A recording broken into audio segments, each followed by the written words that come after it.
விஜய் அவர்கள் தான் இவங்க எல்லாரையும் இழுத்திருப்பாங்க அப்படின்னு நினைக்கிறீங்களா? இல்ல அவங்களே போயிட்டு தாவேகா முன்னணியில இருக்கு, அவங்க கூட போய் சேர்ந்துடணும் அதனால போயிருப்பாங்க அப்படின்னு நினைக்கிறீங்களா? இப்ப தாவேகா என்பது அந்தரங்கத்துல தூங்குற ஆட்சி தான் இது. இந்த பக்கம் பாத்தீங்கன்னா திமுக அங்க வைக்கிற கூட்டணி கட்சி வாலண்டரியா திமுக உடைய வழிகாட்டல் தான் வந்திருக்காங்க. நாளைக்கு இங்க எதையும் வேணா எந்த நிமிஷமும் கவுத்துட்டு போய்கிட்டே இருப்பாங்க.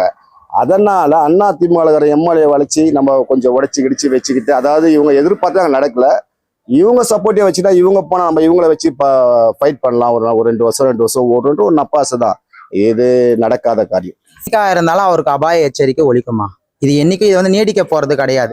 யாரும் பரிபூர்ணமா நாங்க இங்கதான் இருக்க போறோம்னு சொல்லிட்டு எந்த ஒரு எம்எல்ஏவும் இங்க சேரல. புரியுதுங்களா? இது என்னைக்கா இருந்தாலும் பிளவுபட வாய்ப்பு இருக்கு. அது எப்படி நடக்கும் நம்மளுக்கு தெரியல, பொதுமக்களான எங்களுக்கு தெரியல. யாரா இருப்பானா செங்கோட்டையன் அவரா தான் இருப்பாரு. ஏன்னா அவரு தான் ஃபர்ஸ்ட் இதுல இருந்து அங்க போனாரு. அங்க போயிட்டு மீதி இங்க இருக்கிறவங்களெல்லாம் நம்ம இது கூப்பிட்டு நம்ம ஆட்சியை மெஜாரிட்டியை காமிச்சு ஆட்சி கலையாம இருக்கும்ல, அதுக்காக போயிருக்காங்க.